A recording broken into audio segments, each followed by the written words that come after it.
Hey guys, it's your travel buddy, Doc Jun from Thrifty Diaries. Today, join me to explore some of the city's most iconic spots: Odori Park, Sapporo TV Tower, Nijo Seafood Market, and this Odori Canal. Just leaving my hostel here in Central Sapporo. And paglabas mo pa lang, nandito na agad ang Tanukikoji Shopping Street. So the hostel I booked was very convenient. This is how it looks in the morning. Not too crowded, unlike at night when it's full of lights and energy. So now, I'm heading down to Pole Town, the underground shopping area connected to the subway. This place is super convenient. On the right side, you'll head toward Susukino Station, and on the left side, it leads straight to Odori Station. Basically, ito yung underground shopping store nila. A long stretch of connected walkways filled with shops, cafes, and convenience stores. You'll find a lot like clothing boutiques, souvenir stalls, bakeries, and even cozy coffee spots where people stop by to warm up. What's nice is, kahit umuulan sa labas or snowing during winter, you can still comfortably explore around the city without getting wet or cold. Japan really makes walking enjoyable, clean, organized, and very commuter-friendly. So rain or shine, may dadaanan ka talaga. It's one of those little things that makes Sapporo so easy to love. And here we are. Welcome to Odori Park. This is actually the heart of Sapporo, a long green park stretching about 1.5 kilometers across the city center, dividing north and south Sapporo.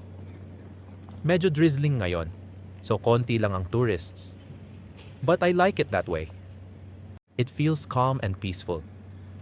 The park is lined with trees, flowers, and open spaces where locals just relax.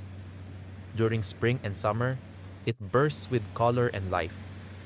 But now with the autumn colors starting to show, ang ganda talaga. The red and yellow leaves make everything feel cozy. You can hear the sound of the drizzle, the rustling leaves, and that crisp Sapporo air. It's such a refreshing place to just slow down. A little bit of history about this park. Odori actually started way back in 1871, and it wasn't even meant to be a park. It was originally designed as a fire break. Later on, people began planting trees and using it as an open public space, and it slowly transformed into what we now know as Odori Park, the symbol of Sapporo's city planning. Sa ngayon, Odori is more than just a park. It's a stage for all the city's biggest events. Every February, this is where they hold the Sapporo Snow Festival, one of Japan's most famous winter events. They build massive snow and ice sculptures here, some even taller than buildings. Hopefully, next year, I'll be here to witness it in person, even in the off-season.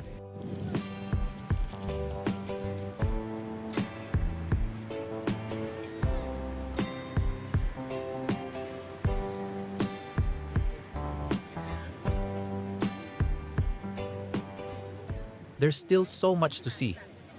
There are fountains, art installations, and even food stalls scattered around. Next, let's continue our walk toward the TV tower.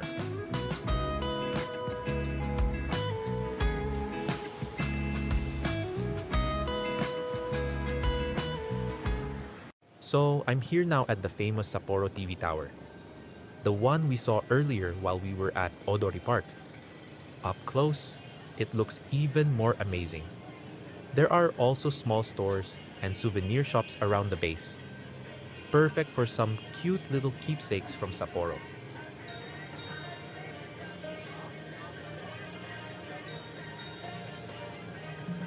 Okay, let's go up and see the view from the top.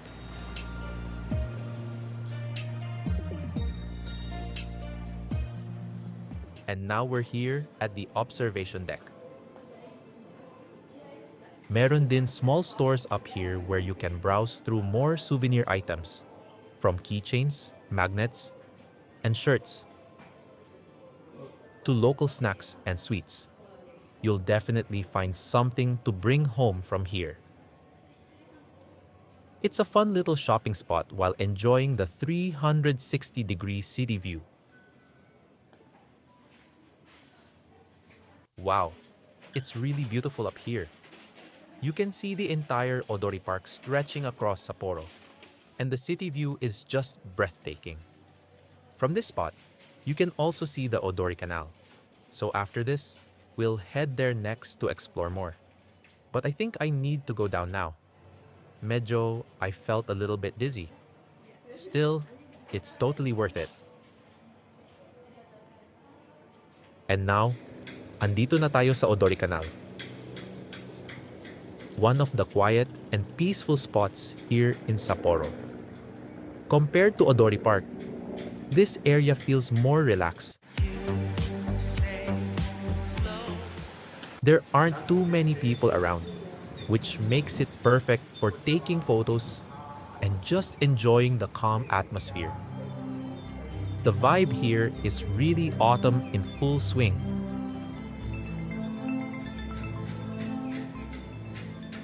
Makikita mo itong mga beautiful autumn trees lining both sides of the canal. Their leaves turning orange, yellow, and red, giving this area that classic autumn postcard vibe.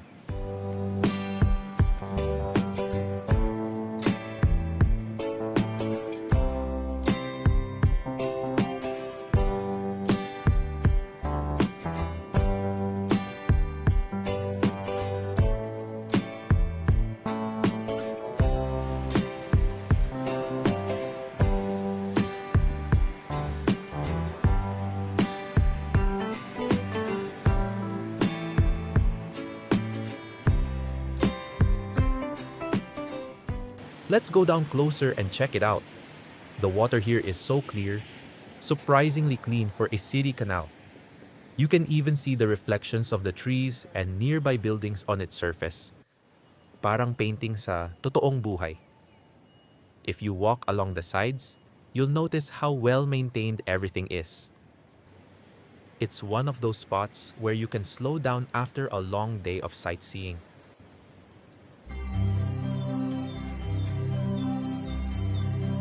The fallen leaves gently floating on the water make the place feel extra dreamy.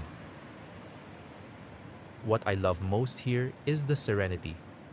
You'll only hear the soft rustling of the leaves, a bit of wind, and the gentle flow of the canal. No loud crowds, no rush, just peace. This spot perfectly captures that hidden charm of Sapporo. It's not as famous as Odori Park or the TV Tower, but it definitely has its own beauty. And now, let's explore one of Sapporo's most exciting foodie spots, the Nijo Seafood Market.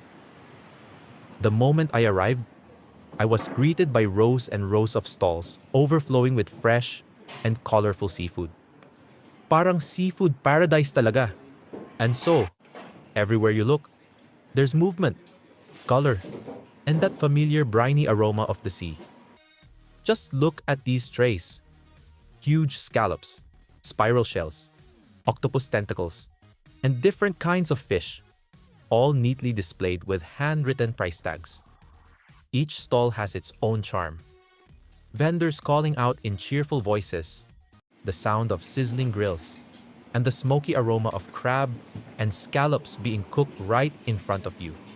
And speaking of crabs, grabe, ang lalaki talaga. Some of these Hokkaido king crabs are massive, even bigger than my arm. Sila yung definitely the stars of the market.